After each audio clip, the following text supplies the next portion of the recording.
us food hoarders have got to work cleaning out our pantry. I've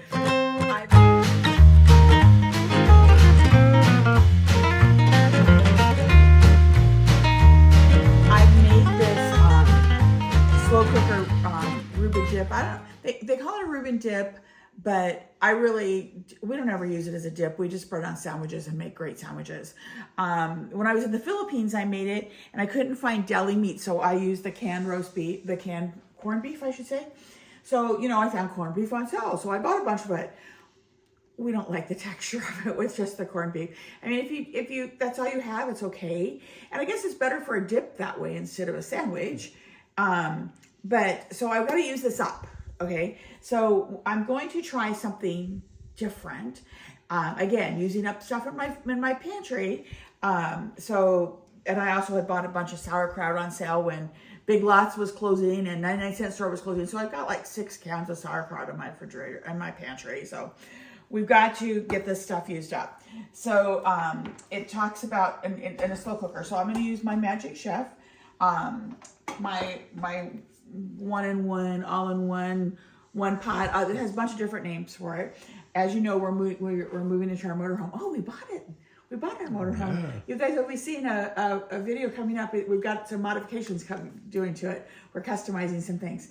So I've got to start narrowing down my stuff. So again, I'm going to be keeping this and get rid of the crock pot because this is the pressure cooker, the crock pot. It's a sous vide. It's a rice cooker. It's a lot of different things, but you guys know all that. So we're going to go ahead and do some adaptation here. So it says in the slow cooker, combine all the ingredients except for the rye bread. So we're going to just go ahead and start at the top because I'm making some modifications to the recipe. So we've got the sauerkraut, and I can't remember, it says drained yet. So we're going to go, instead of, you can get a strainer and dirty dishes, but most of you that watch my videos know that I'm all about trying not to do too much mess in the kitchen. So I'm just going to put the lid a little off center there and squeeze it. And this is going to take forever. So we're going to set that in the sink. And as you're going to show here, Charles, I've got the lid just off center there, and I'm going to let that drain while I put the rest of the things in, rather than dirtiness, a strainer. Okay. Then it says 8 ounces of softened cream cheese. I'm going to use the fat-free because we are still trying to watch our weight. We're both being successful and losing. Charles is amazing losing weight. I'm just kind of losing a little bit at a time. However, like he reminds me, I weigh the same thing I did in 2009, so I guess I can't complain too much. They always talk about as you get older, you gain weight. So just unfold the flaps. This is not softened. We just decided to do this a moment ago. So unfold the flaps. And it doesn't have to be softened because it's all going to grow in and get melted together. So I'm just going to cut this up on here to keep my cutting board clean.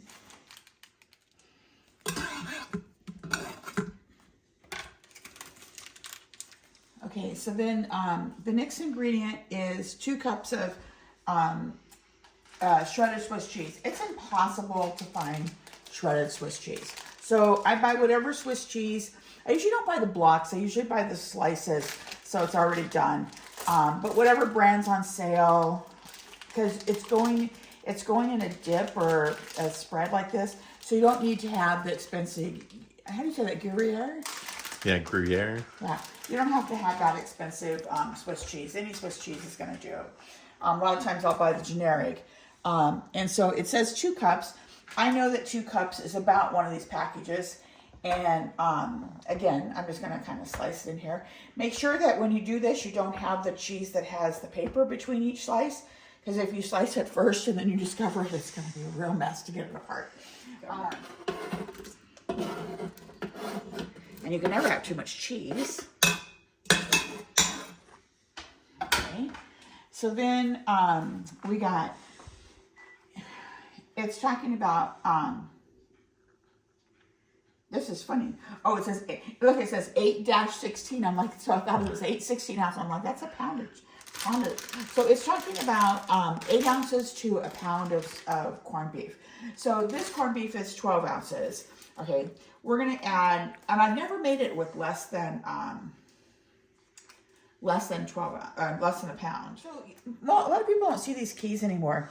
Usually they're on the bottom of the can. This one was hooked on it, but it was hooked on this way. You can't unroll it that way. So you want to take it off and start in here and just twist it once back the opposite way, and then just start rolling it. And you don't need a can opener.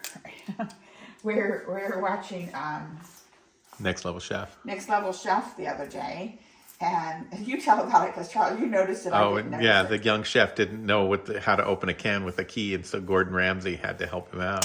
It was kind of funny because he was like hitting it with a knife, and because he was in the lower kitchen with no equipment. So when you go to take this out, sometimes it won't slide out. Okay, so don't take your knife because you're going to slip and cut yourself. But you can take your can opener, and most of it, oops, it came out, and poke a little hole in the top of the can, and then it'll come out. But it came out without that. Okay. Again, we're just going to kind of cut this up a little bit. Oh, I love the smell of this. If you were going to be making corned beef hash, this would be fabulous for this. So there is some good things for it. It just, we didn't like the texture so much in this dip. Because we didn't like the texture of just that, I'm going to add some deli meat. Now, I shop at Walmart Neighborhood Market. They have a deli, but they don't really have a deli. And half the time nobody's working in the deli. Okay, so and Carl Budding is super cheap. When I first got married, I would use the Carl Budding corned beef for SOS. I can't say that word. Chip beef. Chip beef. Thank you. Chip beef on toast. Because it was cheap. It was like 99 cents back then. I don't remember how much it is now. I'm going to only put 2 of these in because we're going to make a charcuterie board, and we were just talking about using one of these. So I'm just going to use 2 of these. These are, I think those are 4 ounces apiece. They're 2 ounces apiece. So I don't want to cut these up too small because I do want the texture. That's what we were missing.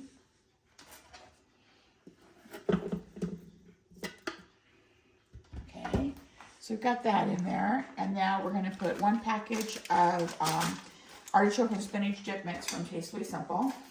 You could use any seasoning that you like. We have found that this one works really nice. And it's still available. You can purchase it online from me. I usually have a fundraiser going on, so if you buy from me, select the fundraiser so the charity gets credit. And then we're going to do a 1/4 cup of Thousand Island dressing. Now, Charles loves Thousand Island dressing. It's what he uses on all of his salad. I only like Bob's. Bob's is in the refrigerated section. What do you think about Thousand Island, Charles? I love Thousand Island. I mean, it's basically mayonnaise, ketchup, and relish, but... But do you like Bob's better? Oh, yeah, Bob's is definitely the best. Uh-uh. Unless you can get a good homemade one. And which is, so many of the restaurants, they have their secret sauce. And that's exactly, this is the secret sauce. Like Charles says, it's mayonnaise, ketchup, and sweet relish. So at the A&W, when I was growing up, we would make this in 10 gallons at a time. Okay, so now we're going to come over here and we're going to lift up our sauerkraut. Now, obviously, if you lift it straight up, it's going to all come out. So you want to kind of tip it and just grab the lid a little bit. Okay, now it's all kind of come to the bottom. Depending on if you do this with tuna fish, the water will run out. The sauerkraut's thicker, so it just kind of puddled up on the which is now the bottom of the can was the top of the can. So we're gonna get that out. Okay. And it's almost completely out. So we're gonna add this. Plus I'm not a mess on the outside of the Thousand Island dressing. We're gonna mix this all up.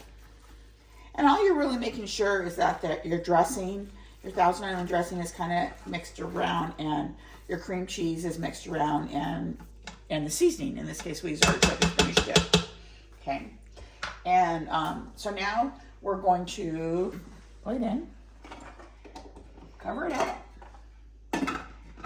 And we are going to do a slow cooker, so slow cook. And this needs to go 2 to 3 hours. So I'm gonna have it on low heat for 2 to 3 hours. Pardon me, it's cover it with high heat for 45 minutes, or low, for 2 to 3 hours. And stirring occasionally. I've never stirred this when I've made it, because I'm always usually gone. That's the whole idea of using a slow cooker, so you're not here. But again, since we put the chunks of the cream cheese in there, if you're home, stir it up. It's not gonna hurt it. It's just gonna make it be a little bit more heavy. Otherwise, you might get a little crispy on the bottom, but it's gonna be great. So remember, like, share, subscribe. We're gonna serve this on, we like the dark Russian rye, but you can serve it with crackers or whatever kind of sandwich you like.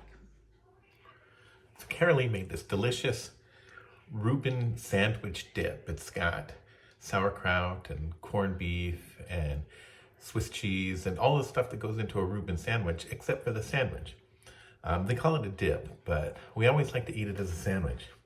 So what I've done is I've gotten some dark rye bread, and they've grilled it on one side, but the other side is still nice and soft. And so you want the grilled side on the inside so it can hold up to all those wet ingredients. I'm just gonna spread some Thousand Island dressing on here, because it can always have more Thousand Island dressing. We got our bread all nice and done up like that. Let's just come in here. Here's what the dip looks like. All stirred up, and it's nice and hot and ready to go. We're just gonna get a big spoonful of stuff. Look at all that meat and cheese, and spread it out here on our bread. Looking pretty good. Okay, let's close this sandwich up. Put a lid on it. We're gonna cut it in half, corner to corner, of course. And that way, I got the nice crispy bread on the inside, nice soft bread on the outside. It makes such a good Rueben sandwich. You can taste everything in every bite. Sauerkraut, corned beef, Swiss cheese, the whole thing, rye bread. Super tasty, super delicious. It's a good thing we don't make this very often, because it's super good and it would get eaten up all the time.